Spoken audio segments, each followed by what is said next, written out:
अस्सलाम वालेकुम स्टूडेंट। आज 28 जुलाई है, इसलिए आज का दिन हमारे लिए बहुत ख़ास हो जाता है। आज के दिन को hepatitis day, world hepatitis day के दिन को भी जाना जाता है। यानी कि हर साल के 28 जुलाई को वर्ल्ड हेपेटाइटिस डे मनाया जाता है। और इस दिन के मनाने का मकसद ये होता है कि हेपेटाइटिस जैसे मर्ज़ जो तेज़ी से बढ़ रहा है, उस मर्ज़ के बारे में लोगों को अवेयरनेस हो और उनके ये बताया जाए कि किस तरह से वो एहतियात बरतने से वो इल्तिहाब जिगर या वर्म जिगर को रोक सकते हैं, अगर उनके अंदर बेदारी आ जाए, अगर वो इसके ताल्लुक़ से जान लें कि इल्तिहाब जिगर किस सबब से होता है और उसके बचाव का तरीका क्या है। तो वही स्टूडेंट, हम लोग अपने टॉपिक को कवर करने की कोशिश करते हैं। जैसा कि हम लोग पढ़ रहे हैं, इस वक्त हमारा इंटेस्टाइनल इन्फेक्शन इस वक्त चल रहा है कम्युनिकेबल डिजीज़ में।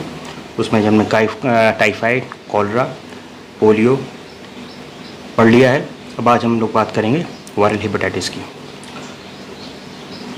ये कह रहे हैं कि हेपार जिसका मतलब ये होता है लातीनी ज़बान में जिगर के, लीवर के, और जहाँ पे टिस का इस्तेमाल होता है साथ पे लग करके, वो इन्फ्लेमेशन के माने में इस्तेमाल होता है। और इन्फ्लेमेशन जैसे स्टूडेंट हम जाते हैं कि ये जब टिश्यूज़, बॉडी के टिश्यूज़ में इंजरी हो जाती है की वजह से या किसी इन्फेक्शन की वजह से, उसे जो है जब इंजरी होती है तो उसको इल्तिहाब कहते हैं या वर्म कहते हैं। और करें कि ये हेपेटाइटिस जो है ये किस वजह से होती है, ये करें हाफ दर्जन यानी 6 ऐसे अब तक रिसर्चर्स या मुहक्किकीन ने जो ये बताया है कि 6 वायरस ऐसे हैं जिनके वजह से वायरल हेपेटाइटिस होती है। उनमें A, B, C, D, E and G है। और टाइप A और E जो है फीको ओरल रूट से फैलते हैं, यानी कि ब्रास के ज़रिए से फैलते हैं A और E, जबकि B, C, D ये ब्लड या बॉडी फ्लूइड, सीरम वगैरह से फैलते हैं। और आगे बात कर रहे हैं कि ये जो टाइप G है ये बहुत रेयरली मतलब हेपेटाइटिस काज करता है। अब स्टूडेंट हम लोग बात करते हैं हेपेटाइटिस A। हेपेटाइटिस A को ही जो है ये एपिडेमिक जॉन्डिस या वबाई अरकान के नाम से जाना जाता है। ये कह रहे हैं कि ये जिगर की शदीद तकलीफदा इश्तालंगेज़ बीमारी है और इसका सबब जो है हेपेटाइटिस A वायरस होता है। और इसके अलामत जो मिलती है जब ये इसके वायरस के नतीजे में अगर ये हेपेटाइटिस हो गई तो इसके नतीजे में जो अलामत मिलती है उसमें क्या होता है कि जो मरीज़ होता है उसे ऑनसेट फीवर होता है और सर्दी लग करके बुखार आता है, उसे लिथार्जी की कंडीशन होती है, भूख नहीं लगती, मतली, उल्टी, और राइट हाइपोकॉन्ड्रियम जो रीज़न है एब्डोमेन का, वहाँ पे पेन होता है और फिर अल्टीमेटली जो है यरकान की कैफियत पैदा हो जाती है या टेरस या जॉन्डिस की कैफियत पैदा हो जाती है। और यूरिन में जो कलर होता है वो कलर्ड यूरिन यानी येलोइश कलर का यूरिन हो जाता है, लाइट कलर स्टूल भी होगा, ठीक है। और अगर इसकी बर वक्त इलाज ना किया गया, इसकी तरफ तवज्जो ना दी गई और आदमी इसी इन्फ्लेमेशन के साथ जीता रहा तो अल्टीमेटली उसकी जो है हेपेटिक फेलियर की वजह से उसकी डेथ हो सकती है। अब इसकी एपिडेमियोलॉजिकल डिटर्मिनेंट्स देख लेते हैं स्टूडेंट कि इसका एजेंट क्या है। इसका एजेंट जैसे आपने बताया half dozens virus A, B, C, D, E and G बताया, जिसमें से A और E जो है इफिकोरली रूट से ट्रांसमिट होते हैं, जिसमें से B और दूसरे जो वायरस हैं वो ब्लड या बॉडी फ्लूइड के ज़रिए से ट्रांसमिट होते हैं। बाकी जी के बारे में बताया कि वो बहुत ही रेयर होता है।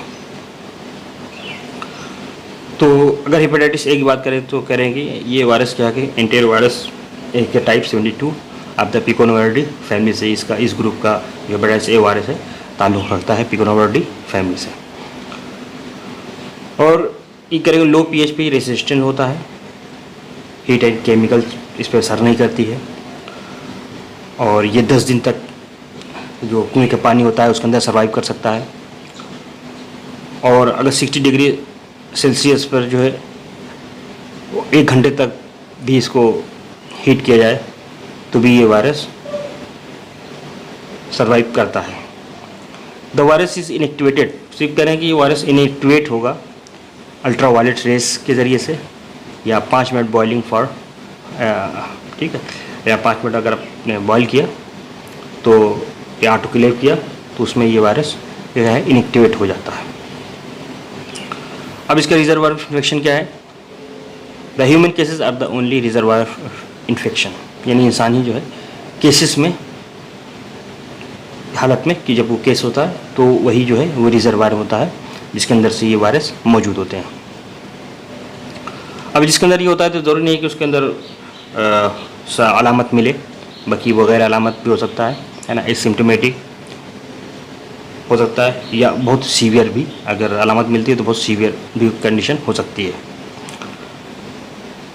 और कह रहे हैं कि अगर अलामत नहीं मिलती है तो ये कंडीशन जो है बच्चों में ज़्यादा आम है, और इसका जो है कोई क्रोनिक कैरियर नहीं होता है ना, क्रोनिक नहीं होता, यानी अगर ये होगा तो एक ड्यूरेशन होगा, जैसे 4 से 8 वीक या 2 से 3 मंथ, एक दौरान के बाद ये फिर ख़त्म हो जाएगा। ऐसा नहीं है कि जैसे और बीमारी के हैं, जैसे टाइफाइड के बारे में, तो उसमें क्या होता है कैरियर से जो क्रोनिक फॉर्म में चला जाता है, लेकिन इसके अंदर ऐसे नहीं होता है, यानी एक ख़ास मुद्दत होगी, उस मुद्दत के बाद इस वायरस का असर ख़त्म हो जाएगा। Period of infectivity, the risk of transmitting hepatitis A virus is created from 2 weeks before to 1 week after the onset of jaundice, यानी जब रकान अभी डेवलप नहीं हुई है उससे 2 हफ्ते पहले या 1 हफ्ते पहले, 2 हफ्ते पहले और 1 हफ्ते के बाद जॉन्डिस के, ये क्या हो गया पीरियड ऑफ इन्फेक्टिविटी होती है, यानी कि इस दौरान किसी को भी जो इससे मुतासिर शख्स है वो इन्फेक्शन को ट्रांसमिट कर सकता है। फिर करेंगे अगर जॉन्डिस डेवलप हो गई तो फिर वो इन्फेक्टिविटी, यानी कि कई एक तरह का वायरस का असर कम हो जाता है और दूसरे को इन्फेक्ट नहीं कर सकता। इन्फेक्टिव मटेरियल क्या क्या होते हैं इसमें?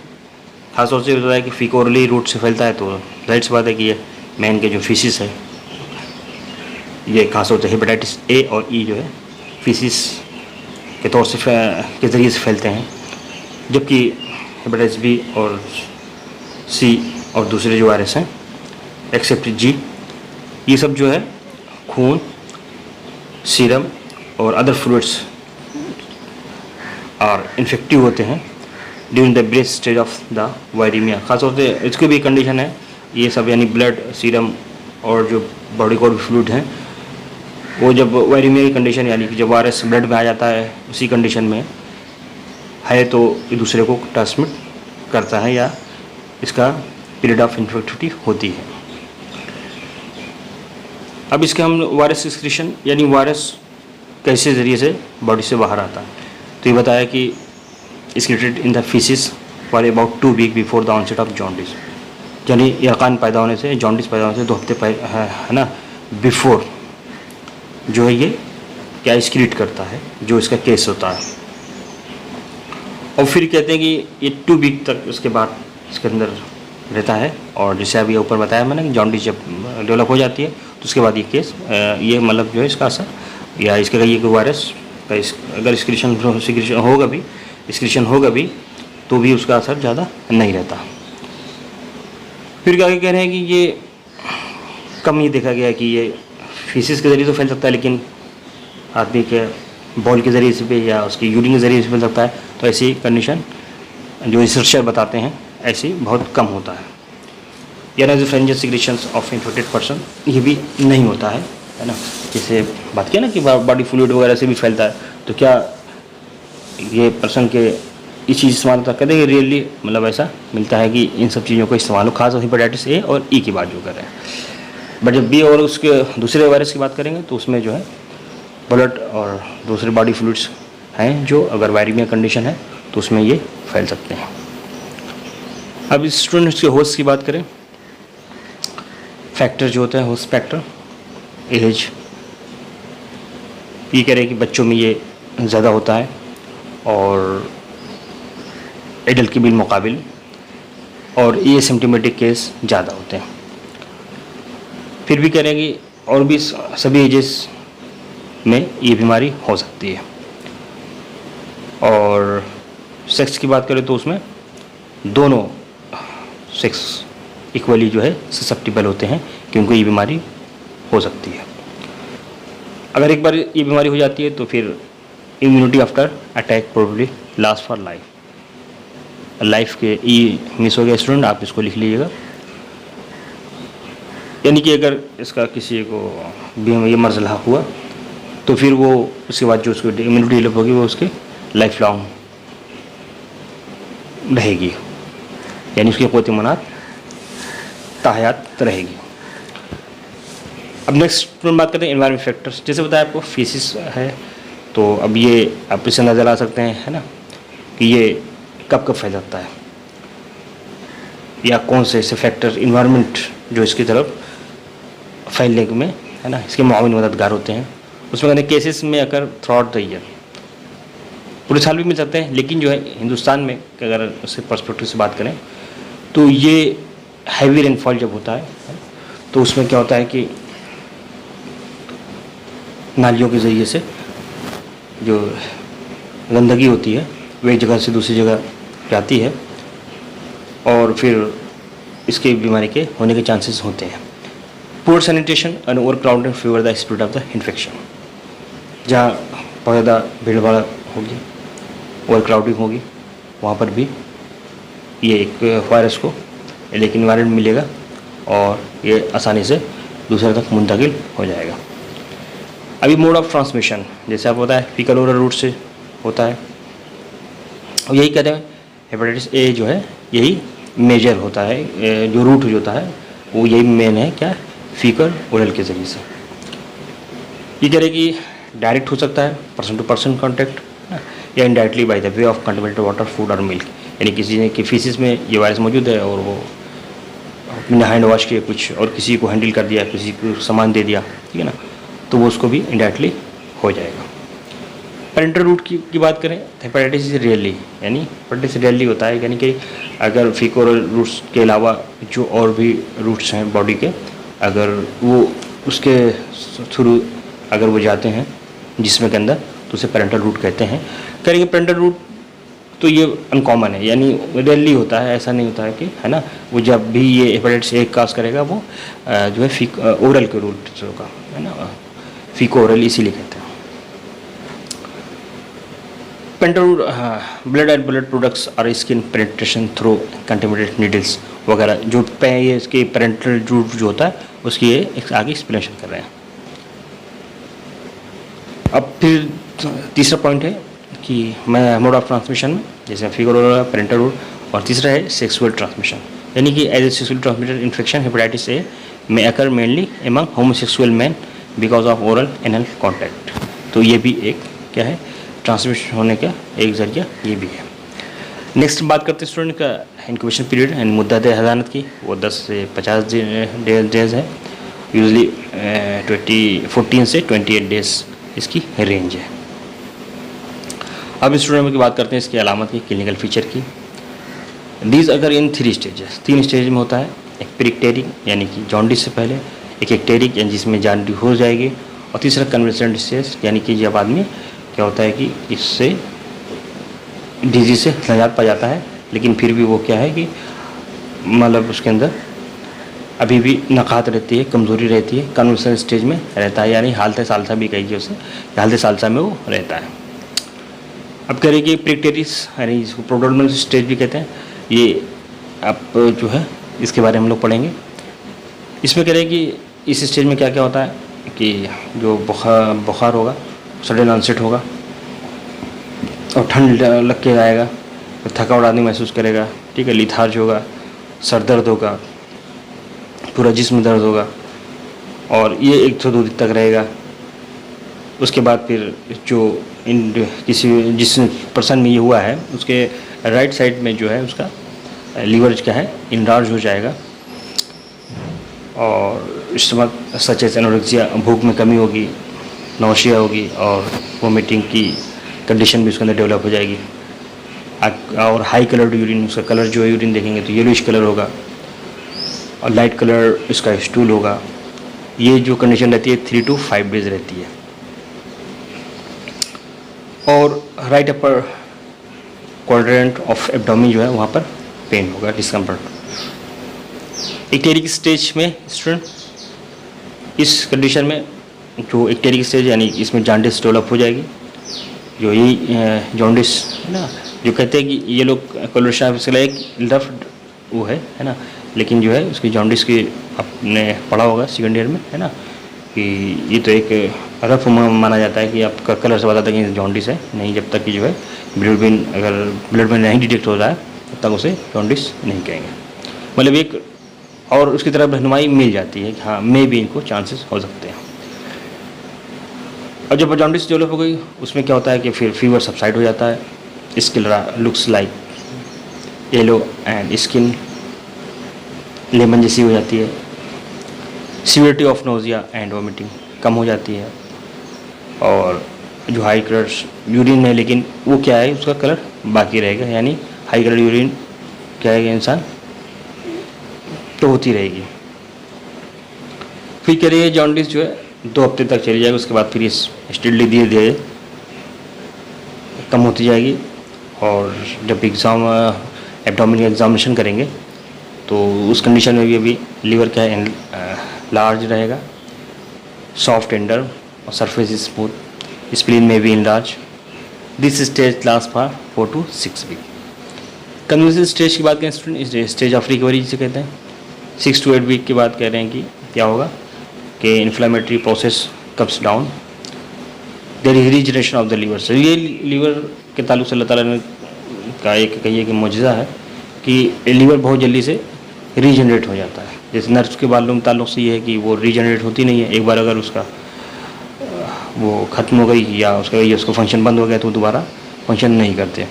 लेकिन जो है लीवर के बारे में ऐसा नहीं है कि उसमें 8 लोब होते हैं, जैसे एनाटॉमी में आपने उन्हें पढ़ा होगा, उसका कोई ना कोई लोब काम करता ही रहता है। तो उसके फिर ये होता है कि जैसे एक लोब में प्रॉब्लम है, दूसरे लोब काम फंक्शन करना शुरू कर आपका काम कर रहे हैं, तो स्टूडेंट क्या होगा कि उस लोब में जिसमें इन्फेक्शन की वजह से अभी आप अपना काम नहीं कर पा रहा है, दूसरे लोग काम कर रहे हैं, उस पर बर्डन कम होता है, इस वजह से रीजनरेशन की कुव्वत बढ़ जाती है और लीवर की साइज़ भी धीरे धीरे कम हो जाएगी। और सभी चीज़ें मतलब एक तरह की रिकवरी की स्टेज है, तो सभी चीज़ें क्या जो ऊपर की चीज़ें थी वो सब धीरे धीरे कम होती है, यानी प्रेशर इफेक्टर रिलीज हो जाएगा, हेपेटाइटिस इंप्रूव हो जाएगी, टेरस disappear, urine stool is become normal. इस कंडीशन में यहाँ पे जो आएगी रिकवरी की स्टेज आ गई तो यहाँ स्टूल वगैरह क्या है कि सब नॉर्मल हो जाएंगे। ये स्टेज कहते हैं कि 2 to 6 वीक रहती है। There will be hepatic coma and death, यही कंडीशन होती है तीसरे। अगर इसमें भी कंट्रोल नहीं हुआ तीसरे तो इंसान क्या है कि उसके हेपेटिक कोमा में चला जाएगा, जिसके नतीजे में उसकी डेथ हो सकती है। इन्वेस्टिगेशन में क्या क्या कराएंगे स्टूडेंट डिटेक्ट करने के लिए कि ये हेपेटाइटिस ए वायरस की वजह से ही हेपेटाइटिस हुआ है, उसके लिए क्या है कि जब लेबोरेटरी टेस्ट कराएंगे सीरम बिलिरुबिन का लेवल जो है बढ़ा हुआ होगा और जो वायरस के पार्टिकल्स हैं वो भी स्टूल के अंदर मिलेंगे और antibody titre hepatitis A virus वो भी बढ़ा हुआ, ठीक है। Demonstrable bile salts and bile pigment in the urine की ये कंडीशन इन्वेस्टिगेशन में मिलेंगे। स्टूडेंट हम बात करते हैं प्रिवेंशन क्या है। प्रिवेंशन क्या है, इम्प्रूव सेल्फ, जैसे आपको होता है फीकर फैलता है और ओवर क्राउडिंग और जो है हाईवी रेनफॉल जो होता है उसका जो एनवायरमेंट फैक्टर बनता है इसमें ज़्यादा फैलता है। तो अब ये चीज़ हो रहा है तो अगर सैनिटेशन को इम्प्रूव करें और इसका ड्रेनेज इतना वो ऐसा अच्छा सा बना दें कि वो बारिश अगर हो भी तो वो क्या है कि इंसानी जो फीसिस है वो आम जगहों से ना निकल के बाहर आ जाए, है ना, जिसके ज़रिए से वो और जगहों को भी जा कर के बीमारी फैलाने का सबब बन सके। फूड सेफ्टी, यानी कि जो फूड सेफ्टी है, जब भी आदमी उसको खाए पिए, खासतौर से सलाद वगैरह जो हुआ, गाजर, कैरेट, रेडिश, ये सब चीज़ें क्या है कि खेतों वगैरह में उगती है ना, और आदमी फ्रेश होने के लिए आसपास उसी जगह पे एरिया को चुनता है, तो ये ज़्यादा चांसेस होते हैं कि उसको जो फूड सेफ्टी यानी बिना धोए हुए और अच्छे से पानी से काफ़ी देर टाइम तक उसको पानी में रखे, है ना, या अगर हो सके तो उसे और भी तरीके अपना सकता है, जैसे जो खाने वाला जैसे चाउमीन बनती है वो लोग इस्तेमाल करते हैं, उसका इस्तेमाल किया जाता है। उसको कहिए कि सिरका जिसे कहते हैं ना, और उसमें लिखा रहता है कि ये वेजिटेबल्स का है या नॉन वेजिटेबल्स, अगर इसको रखें तो उससे बचा जा सकता है। इम्यूनाइजेशन यानी अगर टीका लगवा लें तो भी इससे क्या है कि एक प्रिवेंशन हो सकता है। फिर उसकी एक तशरीह है, यानी एक्सप्लेनेशन क्या है इसका, क्या है कि adequate supply of safe drinking water और proper disposal of sewage with communities, personal hygiene, washing with safe water. अब दूसरी बात करते हैं हेपेटाइटिस ए वैक्सीन की। इसकी बहुत सारी वैक्सीन अवेलेबल हैं दुनिया में भी, पूरी दुनिया में, लेकिन इसके साथ साथ इसके साइड इफ़ेक्ट भी होते हैं। इसी वजह से जो है no vaccine is license union of in बच्चों के लिए कभी हेपेटाइटिस का टीका नहीं दिया था। हाँ, जब वो 1 साल का हो जाता है तभी उसको दिया गया, यानी कि ये करें किसी कंपनी को ये नहीं लाइसेंस दिया गया है कि वो 1 साल से कम की उम्र के बच्चे को ये टीका बना सके। फिर कहें कि 100% आप जो पीपल में होता है, लोगों में ये एंटीबॉडीज़ डेवलप हो जाती है after a single dose of the vaccine. Single की अगर वैक्सीन की एक डोज दिया जाए तो 100% जो है इसका एंटीबॉडी उनके जिसमें डेवलप हो जाती है। अब भी करेंगे ORS का एक्सपोजर है बहुत ज़्यादा फैला हुआ है, जैसे बारिश का महीना है, इसी एरिया में मान लीजिए वबा जब फैलती है तो फैली वजह से जो है वहाँ पे प्रॉब्लम हो सकती है। तो इस कंडीशन में भी एक्सपोजर है तो एक single dose of the vaccine within 2 weeks of our contact with the virus has protective effect इसका आ जाता है। अब एक स्टूडेंट हम लोग ऊपर जो कुछ पढ़े हैं उसके बारे में हम लोग समराइज़ कर लेते हैं। यह क्या, hepatitis is a viral liver disease that can cause mild to severe illness. फिर कह रहे हैं कि globally estimated 1.4 million cases of hepatitis A every year. इसलिए मैंने आप देखा होगा स्टूडेंट, मैंने चूँकि यहाँ पर इसका जिक्र करना था मुझे, तो मैंने जो है ऊपर एपिडेमियोलॉजिकल डिटरमिनेंट्स से पहले जो है आपको बारे में जो एक डाटा बताता था, है ना, वो नहीं बताया क्योंकि यहाँ इसके बाद मौजूद है। 1.4 million cases of the hepatitis से मिलते हैं। कह रहे कि ये फैलता किसके, injection of the contaminated food and water तो direct contact with infection person. और ये भी है क्या, lack of safe water and poor sanitation भी एक सबब है इसके फैलने का। In growth and cause significant economic losses. जब जाहिर बात है कि अगर इस तरह की बीमारी फैली रहेगी तो ये क्या होगा कि इंसान जो है अपने नॉर्मल रूटीन वर्क नहीं दे पाएगा, काम नहीं कर पाएगा, तो उससे क्या है कि इकोनॉमिकली क्या है, मुल्क या खुद का उस पर्सन का लॉस होगा। क्योंकि ये उसके इलाज में नहीं आता है कि भाई बेड रेस्ट ही कहा जाता है कि अल्टीमेटली आप बेड रेस्ट करिए तभी इससे आपको निजात मिल सकती है। Improve sanitation and the hepatitis A vaccine are the most effective way to combat the disease. यानी कि सैनिटेशन को अगर इम्प्रूव कर दिया जाए और अगर एक्सपोजर फैला हुआ है तो उस वक्त अगर वैक्सीन की डोज लोगों को दे दी जाए तो इसके बचा जा सकता है कि और जो है आदमी को लीवर की बीमारी ना हो। तो स्टूडेंट ये था एक समरी जो मैंने आपके सामने पेश की।